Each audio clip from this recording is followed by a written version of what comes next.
हम करें राष्ट्र आराधन, हम करें राष्ट्र आराधन, हम करें राष्ट्र आराधन, हम करें राष्ट्र आराधन।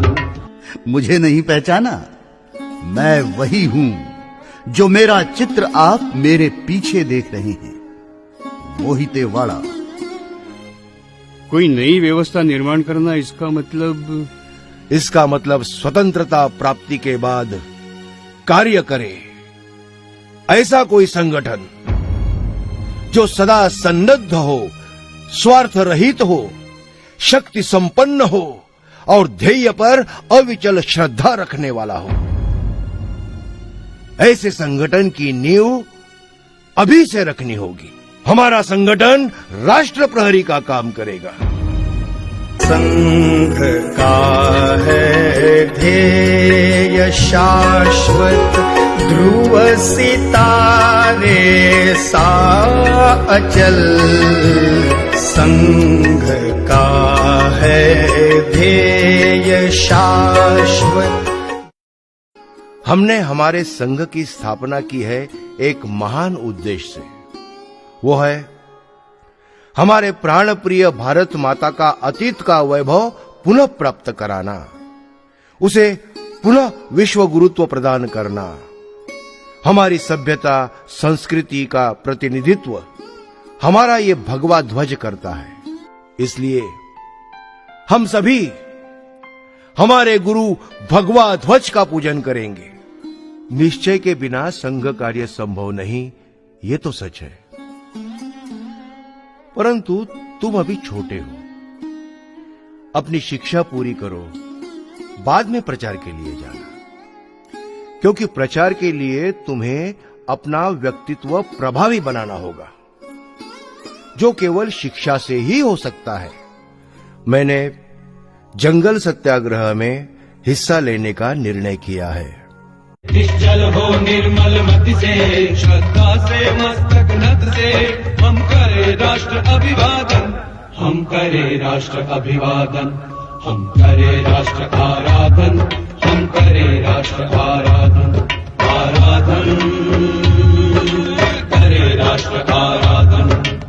तुम्हें वैसे पता होगा कि लाला लाजपत राय जी पर किए गए अत्याचारों का प्रतिशोध लेने से पहले भगत सिंह संघ कार्यकर्ताओं को मिलकर गए थे, और सैंडर्स का वध करने के बाद भगत सिंह के साथी राजगुरु को नागपुर में पनाह देने का काम भी संघ स्वयंसेवकों ने ही किया था।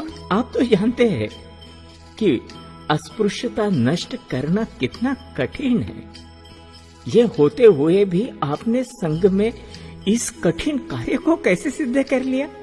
मैं आपको और राष्ट्रीय स्वयंसेवक संघ को हृदय से मानता हूं, लेकिन अभी तक मेरा झुकाव अध्यात्म की ओर था। किंतु स्वामी अखंडानंद जी ने कहा है तो मैं आपका अनुयायी बनने प्रस्तुत हूं। हमारे समाज में लिप्त असमानता की भावना नष्ट कर हिंदू, जैन, बौद्ध, लिंगायत तथा आर्य ये सभी पंथ संगठित हो जाए, इसलिए भारतवर्ष को संघ की आवश्यकता है। अपने संघ का अखिल भारतीय वर्ग 1 महीने से चल रहा है। मेरे बुखार के कारण आप लोगों ने मुझे वर्ग में जाने नहीं दिया, परंतु आज वर्ग का समापन है। आज तो मुझे जाना ही है। ये हमारा अखिल भारतीय प्रशिक्षण शिविर है, जिसमें सभी प्रांतों का प्रतिनिधित्व है, और आज आप सभी के रूप में मैं संगठित हिंदू राष्ट्र की छोटी सी प्रतिमा देख रहा हूं। जब तक हम जीवित हैं, तब तक स्वयं सेवक रहेंगे, तन मन धन से संघ कार्य करेंगे। प्रत्येक स्वयं सेवक को संघ कार्य को ही अपने जीवन का प्रमुख कार्य समझना चाहिए। हर स्वयं सेवक हृदय में कृति संजोए है तुम्हारी। हर स्वयं से सेवक हृदय में कृति संजोए है तुम्हारी, कृति संजोए है तुम्हारी। प्रचारक व्यवस्था। प्रचारक व्यवस्था? हाँ, प्रचारक व्यवस्था। पूजनीय डॉक्टर जी ये अच्छी तरह जानते थे कि इस परिस्थिति का निर्णायक लाभ उठाने के लिए एक शक्ति संपन्न और राष्ट्रव्यापी संगठन की आवश्यकता है। राष्ट्रीय स्वयंसेवक संघ की स्थापना भी उन्होंने इसी दृष्टि से की थी। आज वर्ष प्रतिपदा के पावन पर्व पर हम संकल्प करें कि हमारी पुण्य पावन मातृभूमि को विदेशियों के बंध पाशों से मुक्त कर उसकी विजय ध्वजा अखिल विश्व में फहराने के लिए हम भगीरथ प्रयास करेंगे और हमारा संकल्प पूर्ण होने तक हम क्षण भर के लिए भी विश्राम नहीं करेंगे।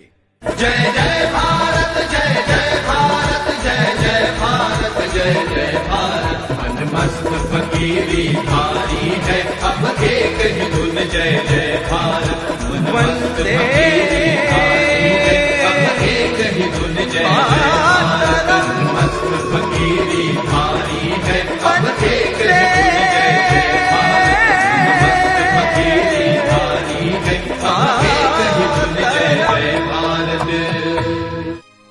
हमारी मान्यता है कि संघ कुछ भी नहीं करेगा, वो केवल समाज का संगठन करेगा और स्वयंसेवक कुछ भी नहीं छोड़ेगा। संघ ने क्या किया इसकी विज्ञापनबाजी हम नहीं करना चाहते, क्योंकि अपनी मातृभूमि और समाज बांधवों की सेवा की विज्ञापनबाजी कैसी, ये हमारा आद्य कर्तव्य है। किंतु इतना बता दूं कि इन सारी घटनाओं की यदि जानकारी दी गई तो हर व्यक्ति के रोम रोम से संघ की जय जयकार की ध्वनि के सिवा अन्य ध्वनि सुनाई नहीं देगी। मातृभूमि पुत्र वीर हम, दुश्मनों को देख देड़ हम। देश रक्षा करे, धर्म रक्षा करे, युद्ध में न पीछे हटे। अभी अभी समाचार प्राप्त हुआ है कि दिल्ली में किसी सिरफिरे व्यक्ति ने पूजनीय महात्मा जी की हत्या कर दी। मैं इस घटना का तीव्रता से निषेध करता हूं। दादाराव जी, सभी स्थानों पर तुरंत टेलीग्राम करो। आदरणीय महात्मा जी की मृत्यु पर शोक प्रकट करने हेतु 13 दिनों तक संघ शाखाएं बंद रहेंगी। सरकार द्वारा संघ पर प्रतिबंध लगाने का विचार चल रहा है, क्योंकि बताया जा रहा है कि महात्मा जी की हत्या करने वाला कोई स्वयंसेवक है। असंभव! संघ का स्वयंसेवक इस प्रकार का घृणित कार्य कर ही नहीं सकता। इसीलिए एक नया राजनैतिक संगठन खड़ा करना पड़ेगा, जिसके लिए मैं आपसे कुछ कार्यकर्ताओं की मांग कर रहा हूँ। राष्ट्रीय स्वयंसेवक संघ को राजनीति में कभी भी घसीटा नहीं जाना चाहिए, क्योंकि वह किसी राजनीतिक दल के अधीन रहकर कार्य नहीं कर सकता। उसका वास्तविक कार्य राष्ट्र के सच्चे सांस्कृतिक जीवन को पल्लवित करना है।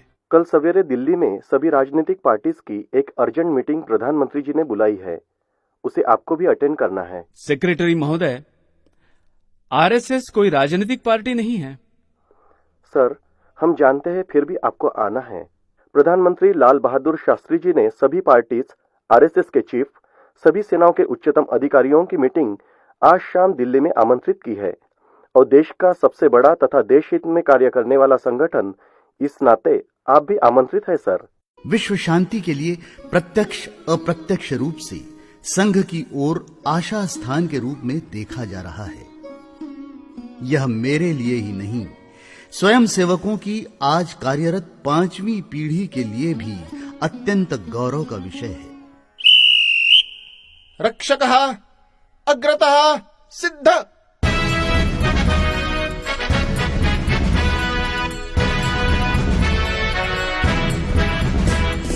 पथ का अंतिम लक्ष्य नहीं है सिंहासन चढ़ते जाना, सब समाज को लिए साथ में आगे है बढ़ते जाना, बढ़ते जाना, बढ़ते जाना, बढ़ते जाना। ये क्रांति नहीं है, ये आराधना है। समाज अपना भगवान है, समाज की आराधना है। तो ये आराधना कैसे चलता है, क्या चलता है, चल रहा है और अभी चलेगा। कृष्ण की महिमा जानने वाले लोग तो थे और उन्होंने वर्णन तो किए हैं। वैसे अनेक वर्णन इस समय होते हैं। मैं समझता हूं कि ये नाटक भी उसी प्रकार का एक प्रयास है और उसका एक लाभ है, समाज को परिचय होगा और स्वयंसेवकों को चिंतन की प्रेरणा मिलेगी। संघ में बौद्धिक वर्ग होते हैं, लेकिन कोई नाटककार उसका नाटक बनाकर लिखता है तो एक अलग ढंग से संघ के और सत्य का रसग्रहण होता है। इस नाटक को देखने से मेरे अपने चिंतन में कुछ योगदान होगा। मेरे लिए ये एक योगदान है और इसलिए अगर धन्यवाद करना है तो मैं इन नाटककर्ताओं का करूं कि एक अच्छी प्रस्तुति मेरे सामने आपने लाई, इसलिए आप सब लोगों को धन्यवाद देता हुआ और शुभकामनाएं देता हुआ हम करें राष्ट्र आराधन, हम करें राष्ट्र आराधन।